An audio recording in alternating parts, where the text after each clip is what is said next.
이런 얘기 진짜 많이 해요. 하락장에는 경매 물건 많이 나온다. 상승장에는 미쳤다. 경매 낙찰가 미쳤다 하는데 다 헛소리라고 저는 생각을 해요. 그러게. 법인도 마찬가지야. 법인 딱 내면 법인 카드 막 쓰고 결국 내 돈이거든? 내 돈인데 마치 남이 내주는 것 같이 막 쓰게 된단 말이에요. 아, 내가 아무것도 모르는데 법인을 어떻게 운영하고. 야, 너도 법인 할 수 있어.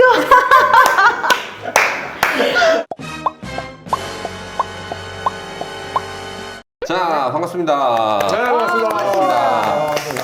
지난주 영상에서도요, 어떤 분이 댓글로 질문 하나를 남겨주셨어요. 그 중에 하나를 뽑아왔는데요. 이 질문 먼저 한번 우리 같이 얘기를 해보고 넘어가도록 하겠습니다. 직장인, 공무원이라고 하십니다. 수도권이나 서울로 진출하기 힘든 부산에 거주하고 있는 20대 남자입니다. 지방에서 투자를 하면 수도권에서 투자를 시작하시는 분들과 다르게 경제적 자유를 달성하는데 어느 정도 한계가 있을까요? 시간은 좀 더 오래 걸릴 거라는 생각이 들어서 나중에는 시간을 써서라도 수도권 투자를 해야겠다는 생각은 듭니다. 자, 이분이 말씀하시는 거는요, 지방에서만 투자를 해도 수익을 낼 수가 있는지 아니면 결국은 수도권 투자를 하는 게 좋을지 둘 중에 하나를 물어보셨어요. 이 질문 같은 경우는 사실은 부산이잖아요. 어디 시골의 읍면리 아닌 이상은 지방도 다 사람이 살잖아. 도저히 모르겠다 나는 공부를 해도. 그냥 차라리 그냥 수도권 쪽으로 와서 임장을 다니고 하는 것도 좋지만, 특히나 이분은 또 부산 출신이잖아. 부산은 사실 서울 다음이잖아요. 그러니까 약간 별개의 나라처럼 생각해도 사실은 난 된다라고 보거든요. 시간이 없는데 서울까지 오면 좋아요. 도저히 내가 모르겠다 그러지만 차라리 자기가 아는 지역부터 하는 게 훨씬 더 낫다 이 생각도 들죠. 저도 처음에는 투자를 할 때 직업 때문에 내 지역에 있는 물건을 투자하지를 못했어요. 오픈된 직장이다 보니까 이제 혹시라도 명도하러 갔을 때 아는 사람 만날까봐 수도권에 있는 물건을 이제 투자를 했는데요. 지금은 이제 프리해졌잖아요. 우선적으로 물건을 보는 게 제가 살고 있는 대전 지역 물건을 가장 먼저 찾고 그 다음에 다른 물건을 찾는데, 싸고 좋은 곳은 지역마다 있잖아요. 서울이라고 해서 다 오르고 좋고 수도권이라고 해서 다 비싸고 이런 건 아니잖아요. 그러니까 처음에 시작할 때는 내가 아는 지역, 그래도 내가 알면은 여기가 좀 집값이 원래 비싼데 여기는 입지가 좋은데 이런 건 어느 정도 알고 있잖아요. 그런 걸 알고 있으면서 시세를 계속 모니터링 하다 보면은 처음에는 여러 지역을 공부하기가 어렵잖아요. 그러니까 일단 시작은 내가 잘 아는 지역 그렇게 하시고 그 다음에 확장해 나가시면 좋겠다. 일단은 뭐 결론은 이건 똑같은 것 같긴 해요. 일단 저는 무슨 생각이 드냐면 지방에서 하는 게 정말 힘들긴 할 거다. 왜?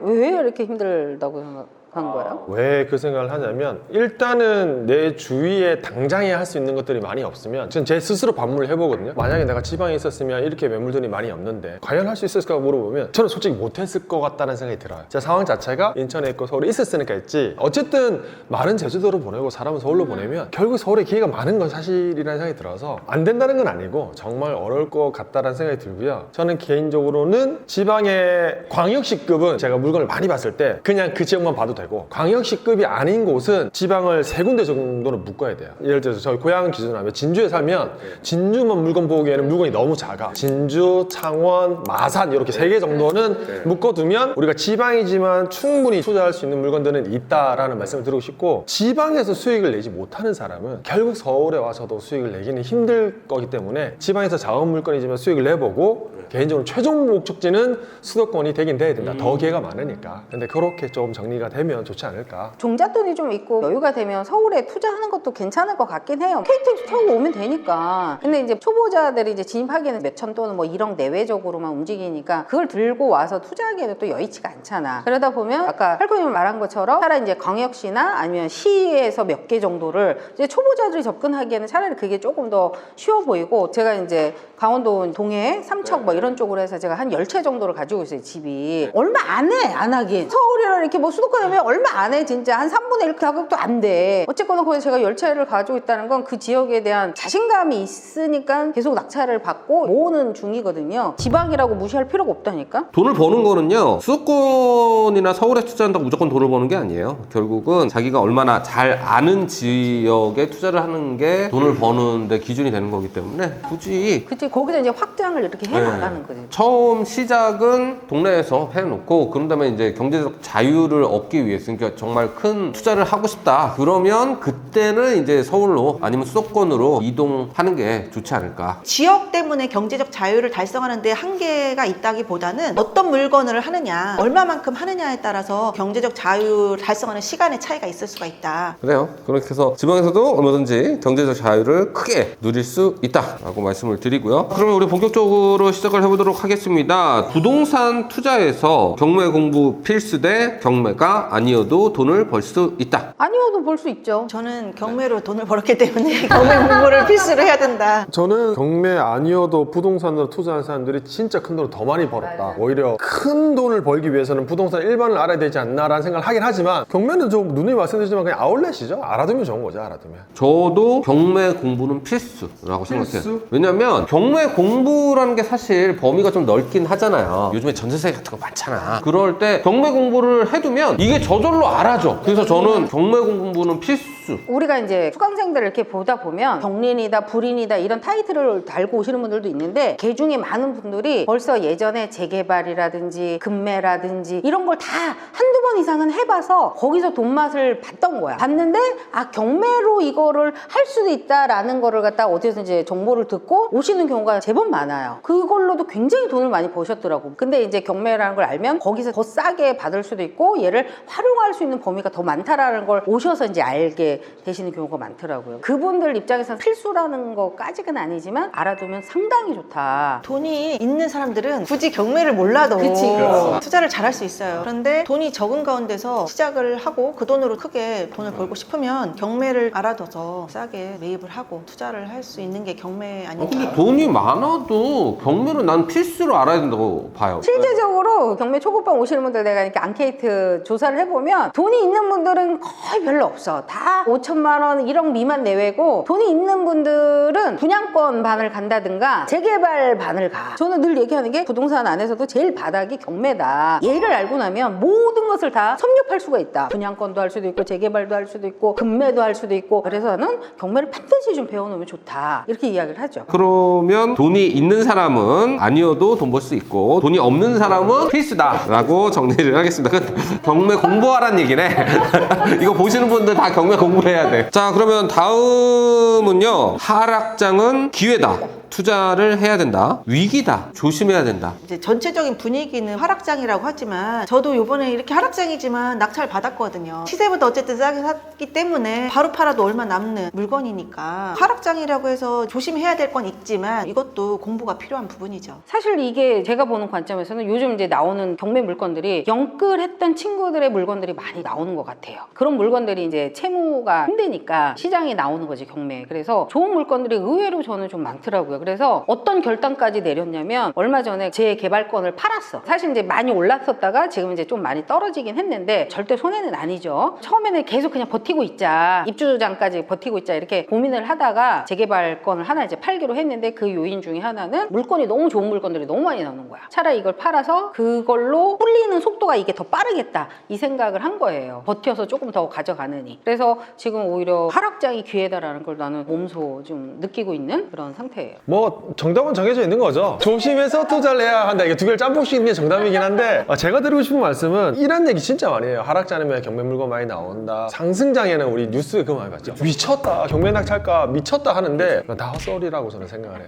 왜 헛소리냐면 상승장에서 내가 받았어. 근데 생각보다 비싸게 팔려 빨리 팔려요. 결국 기간 대비 투자금 대비 수익은 괜찮아요. 근데 지금 하락장에 좋은 물건 나오지만 안 만만해요. 생각보다 잘 안 팔려요. 물론 싸게 받는 건 맞지만 매도에 대한 불확실성 그리고 가격이 또 더 내려갈 가능성이 있기 때문에 결국 투자금 대비 기간 대비 수익률은 비슷할 수 있다 라고 저는 생각을 하기 때문에 그리고 또 이런 거 있잖아요. 하락장이라고 해서 입찰을 해봐요. 꼭 내가 들어가는 물건에만 사람이 많이 몰려. 그러게. 상승장도 마찬가지고 아까 쿵쿵나니 하신 말씀처럼 좋은 물건이 나오는 건 사실이나 좀 많이 조심하긴 해야 된다. 저도 조심이 조금 한 표. 우리는 이제 경험이 많으면 상관없어요. 상승장도 겪어보고 하락장도 한번 겪어보고 이걸 다 동시에 겪어보면 뭔가 느끼는 게 있고 시야가 넓어지는데 있는데 지금 초보자분들이 지금 가격이 싸다고 무조건 딱 들어간다? 야, 그럼 그분한테 위기가 와. 그럴 수 있지. 그렇기 때문에 저는 경력직은 기회를 보되 초보자분들은 본인이 생각할 때 싸더라도 더 보수적으로 접근해야 돼. 맞아요. 더군다나 지금 금리가 높기 때문에 이거 하나 잘못해가지고 처리 안 되잖아요. 그러면 야 그래서 굉장히 보수적으로 해야 되고, 두 번째는 입지.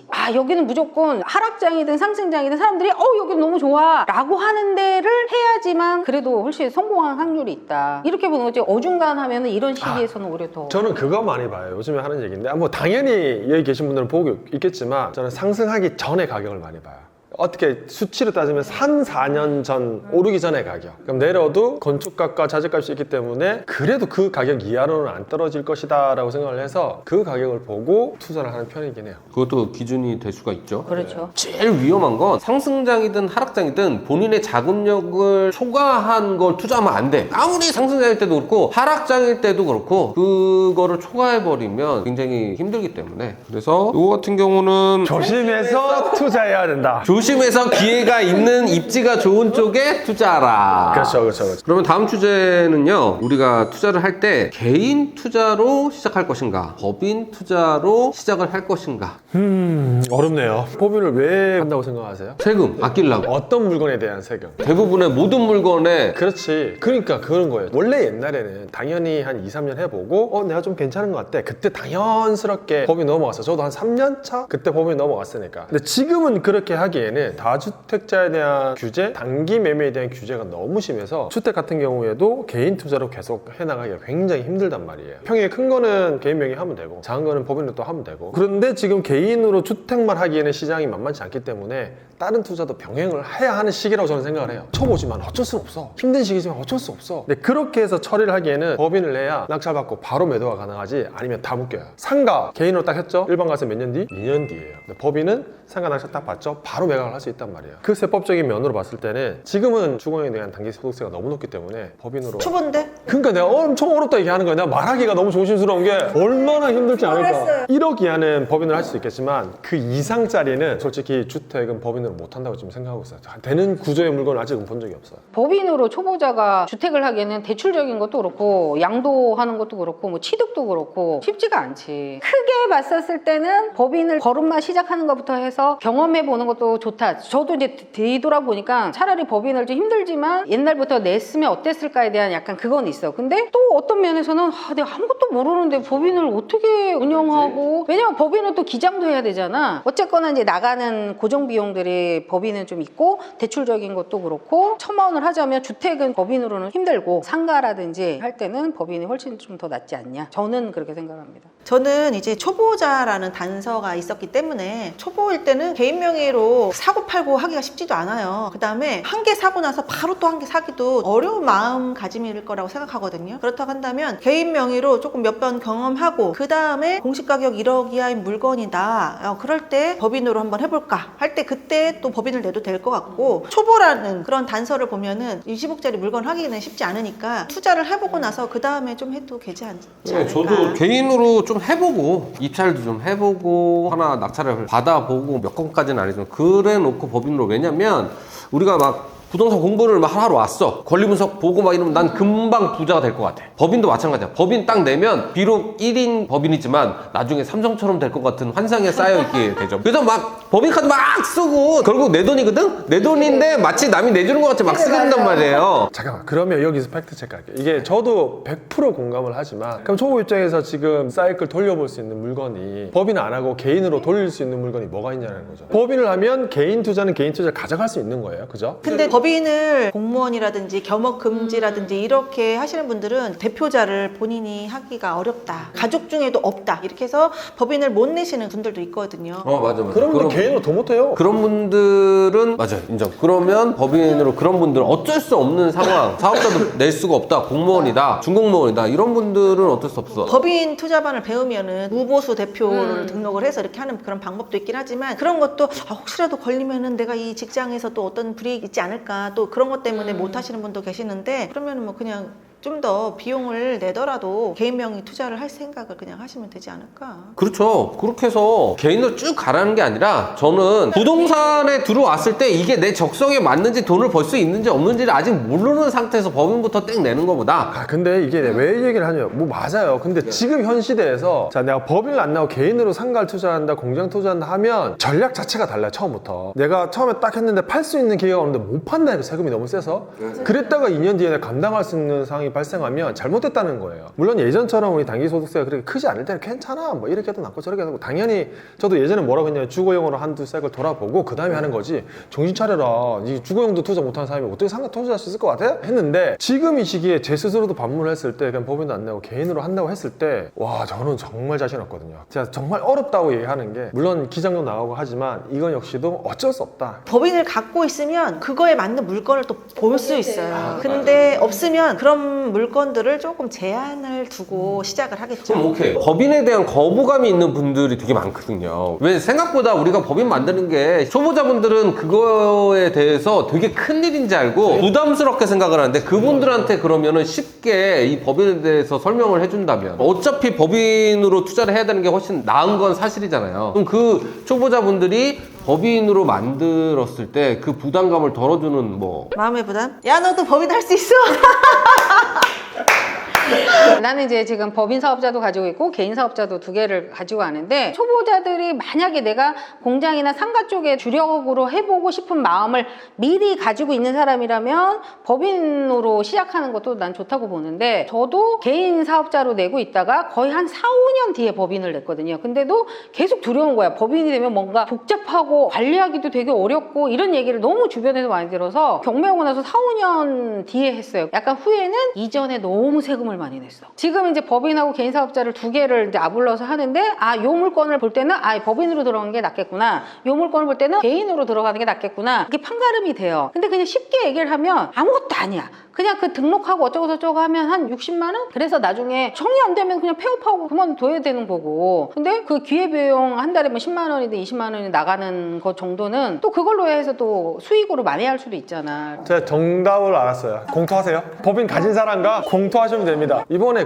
저희가 공장 투자했던 케이스도 한 분이 법인이 있고 다른 사람은 없으니까 투자 형식으로 들어갔던 거예요. 법인 만드는 게 너무 부담스러우시면 주위에 법인 있으시는 초보분들이 생각보다 많이 있으니까 그분들은 하는 것도 한 가지 방법 되지 않을까 싶긴 해요. 공투할 때 명의를 쓰기가 애매하잖아요. 그럴 때 법인을 만들어서 같이 공투를 하기도 하더라고요. 그렇죠. 그러니까 물건에 따라서 개인으로 투자하는 게 유리한지 법인으로 투자하는 게 유리한지 다르니까 내 마음대로 핸들링할 수 있는 명의를 하나 더 갖고 있는 거잖아요. 처음에 만들 때 비용은 좀 들어가지만 또 다른 내가 하나 더 있다라는 거 생각하면 뭐 그 정도는. 법인 너무 어렵게 생각하지 마시고요. 그렇게 해서 만드시고 그런 다음에 물건의 범위를 넓히는 게 한 달에 돈 10몇만 원 내는 것보다 훨씬 중요하다라고 보시면 되겠습니다.